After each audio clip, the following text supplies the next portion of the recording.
이제 2부 황금알을 낳는 거위 저축이 시작되겠습니다. 첫 번째, 엄마 아빠는 빚쟁이. 문득 나폴레옹 생각이 떠올랐다. 이럴 수가. 그동안 까맣게 잊고 있었다. 머니에게 빨리 하넨캄프 할아버지 댁으로 나폴레옹을 산책시키러 가자고 말했다. 부모님의 빚 문제는 저녁을 먹고 나서 얘기하기로 했다. 부모님의 빚 문제를 도와드리는 것은 세 가지 소원 가운데 하나였다. 머니는 그건 아주 간단한 문제라고 말했었다. 내가 아빠와 엄마를 도와줄 수 있다면 얼마나 좋을까? 라는 생각만으로도 웃음이 떠올랐다. 하넨캄프 할아버지가 창가에서 기다리고 계셨다. 나폴레옹은 날 보자마자 기뻐서 지저댔다. 나는 할아버지께 인사한 뒤 두 마리의 개를 데리고 숲으로 갔다. 숲이 가까워졌을 때 나폴레옹이 토끼 한 마리를 보고 쫓기 시작했다.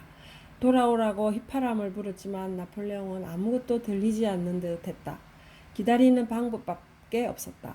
나폴레옹에게 제일 먼저 가르칠 일은 명령에 따르도록 하는 것 같았다. 10분쯤 지났어야 나폴레옹은 돌아왔다. 나는 나폴레옹에게 명령에 따르는 교육을 시켰다. 나폴레옹의 태도가 조금만 나아져도 칭찬을 해주었고 가끔은 쓰다듬어 주기도 했다. 머니도 내가 하는 명령을 나폴레옹과 같이 똑같이 따라했다. 그것이 많은 도움이 되었다. 어쨌든 몇 시간이 지나자 나폴레옹은 앉아 하는 명령에 뒷다리를 굽히고 주저앉았다. 나는 나폴레옹을 할아버지 댁에 데리고 가서 숲속에서 훈련시킨 대로 해보였다. 할머니는 믿을 수 없다는 표정이었으나 나중에는 아주 기뻐하셨다. 난 나폴레옹은 가능성이 없다고 생각했는데 그런데 그렇게 고분고분 말을 잘 듣다니 정말 멋지구나. 할아버지도 기뻐서 크게 웃으셨다. 할아버지는 자신의 생각이 틀리지 않았다며 기뻐하셨다. 할아버지는 계속해서 나폴레옹을 길들여 달라고 하셨다. 그리고는 기쁜 표정으로 주머니에서 지갑을 꺼내더니 1만 원짜리 지폐를 건네주셨다. 사실 나는 그 돈을 받으면서 좀 부끄러웠다. 별로 한 것도 없는데 이렇게 많이 받아도 되나? 게다가 나도 재미있었는데 라는 생각이 들었다. 할아버지가 약간 실망한 듯 나를 바라보셨다.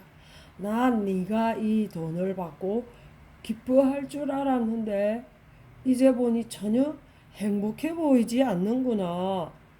왠지 일이 너무 쉽게 되는 것 같았어요. 당황한 내가 대답하자 할아버지는 소리를 내어 웃기 시작했다.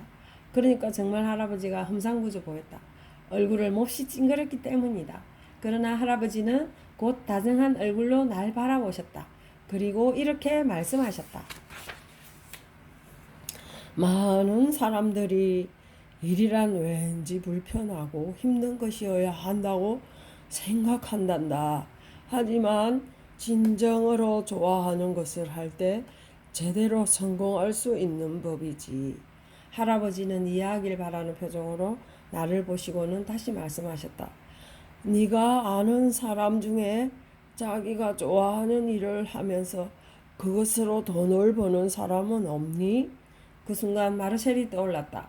마르셀은 자전거 타는 것을 좋아하는데 그것으로 빵 배달 서비스를 시작했다. 할아버지께 마르셀에 대해 얘기해드렸다. 할아버지는 알아들었다는 듯이 고개를 끄덕이셨다. 좋은 예가 되겠구나. 내 생각엔 그 애가 앞으로도 너에게 더 많은 본보기가 되어줄 것 같은걸. 기회가 되면 내 인생에 대해서도 얘기해 주도록 하마. 나도 좋아하는 일을 하면서 많은 돈을 번 사람에 속하거든. 호기심에 차서 할아버지를 쳐다보았다. 할아버지의 얼굴이 마치 모험 이야기에 나오는 사람 같아 보였다. 틀림없이 많은 경험을 하고 흥미진진한 삶을 살아오셨을 것이다. 할아버지와 작별을 하고 집으로 돌아오니 엄마가 저녁을 해놓고 기다리고 있었다. 내가 좋아하는 국수 요리와 초코 푸딩이 준비되어 있었지만 나는 제대로 먹지 못했다. 요 근래 경험한 것들에 비하면 오늘 일은 별로 놀랄 일도 아니다. 어쨌든 나는 분명했다. 돈에 관심이 있는 사람은 흥미진진한 삶을 살아가게 되고 또 정말 근사하고 흥미로운 사람들을 알게 된다는 것이다. 숙제를 끝내고 어머니와 함께 숲속 우리의 은신처로 갔다. 부모님을 도울 방법을 알기 위해 더 이상 기다릴 수 없었다. 그런데 생각해보니 나는 부모님의 재정 상태에 대해 아는 게 전혀 없었다. 그저 문제가 있다는 것만 알 뿐 구체적인 상황에 대해서는 아무것도 몰랐다. 부모님은 그저 이자가 너무 높아서 어렵다는 말만 자주 했다. 머니가 말을 시작했다. 나의 옛 주인이던 골드 스틸런 아저씨는 사람들의 재정 문제를 조언해주는 회사를 운영하셨어. 아저씨의 고객 중에는 아주 부자인 사람도 있었고 엄청나게 심각한 재정 문제를 안고 있는 사람들도 있었지. 그때 난 맘대로 돌아다니면서 사람들의 얘기와 생각을 들을 기회가 있었는데 빚이 있는 사람은 근본적으로 네 가지 충고만 실천하면 돼. 아주 간단해서 알아듣기 쉬울 거야. 머니는 잠시 숨을 깊이 들이쉬었다가 다시 이야기를 이어갔다. 첫째, 빚이 있는 사람은 신용카드를 모두 없애야 해. 그건 왜? 내가 놀라서 물었다. 신용카드를 사용하면 돈을 더 많이 쓰게 되기 때문이야. 현금으로 지불해야 할 때도 카드를 쓰거든. 나는 머니가 한 말을 기록했다. 모든 것을 다 기억할 수 있을지 자신이 없었기 때문이었다. 두 번째 조언은 어른들이 생각하기에는 좀 우스울 수도 있지만 신용카드로 쓴 금액을 되도록 조금씩 갚으라는 거야. 이런 제도를 할부라고 하는데 이때 할부 기간을 길게 해서 한 달에 들어가는 할부금을 되도록 적게 하는 게 중요해. 한 번에 지불해야 할 할부금이 많을수록 한 달에 쓸 수 있는 돈이 줄어드니까. 그런데 왜 우리 부모님은 할부금을 많이 내지? 내가 놀라서 물었다. 머니가 핵심을 파악한 것이다. 우리 부모님은 할부금을 갚는데 너무 많은 돈이 들어간다고 자주 말씀하셨다. 왜냐하면 이자를 줄이시기 위해서지. 머니가 대답했다. 이유는 이런 거야. 만약 네가 500만 원을 빌렸다고 하자. 이자가 6%라면 매년 이자로만 30만 원을 내야 해. 또 500만 원의 원금도 일정 양씩 갚아 나가야 하지. 그걸 상환이라고 해. 10% 상환한다는 것은 1년에 500만 원의 10%씩, 즉 50만 원씩 갚아야 한다는 뜻이야. 그렇다면 할부금은 이자 30만 원, 원금 상환 50만 원을 합해서 80만 원이 되는 셈이지. 하지만 네가 빌린 돈을 즉시 갚으면 이자를 지불할 필요가 없는 거야.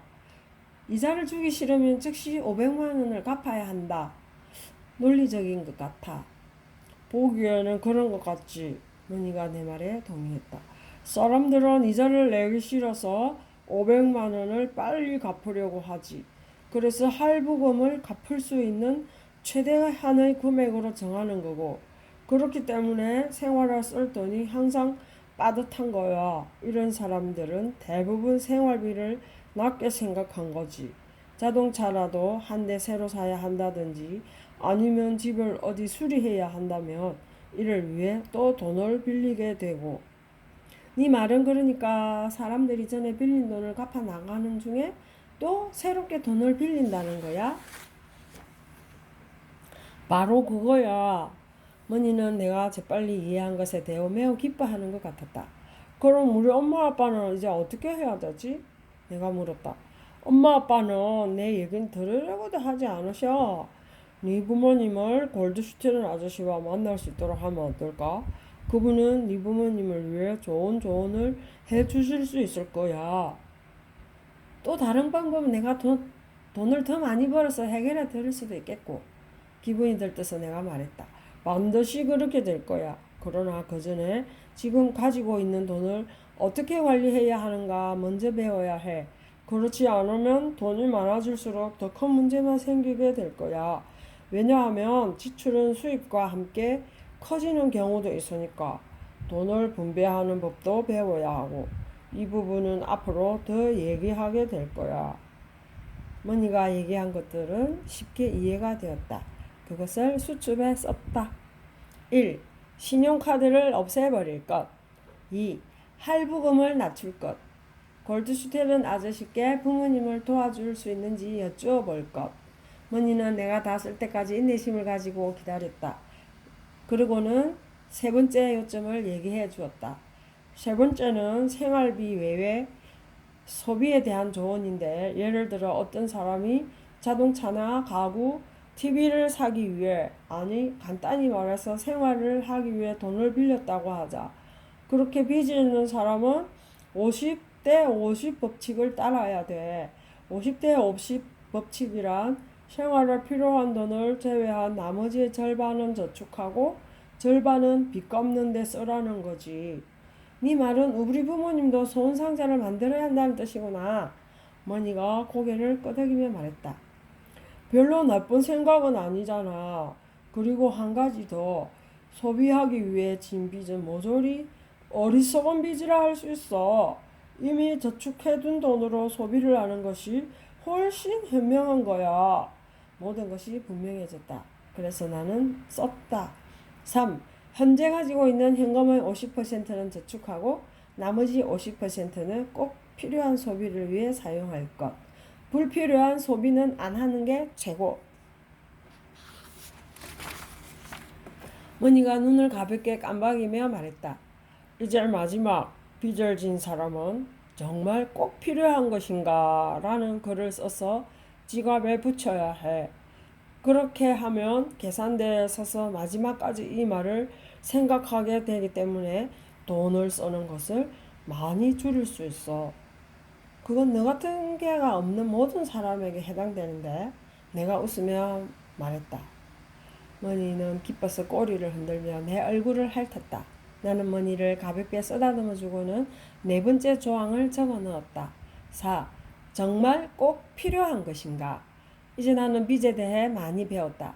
하지만 부모님께 어떻게 전해드려야 하는지는 여전히 숙제로 남아있다.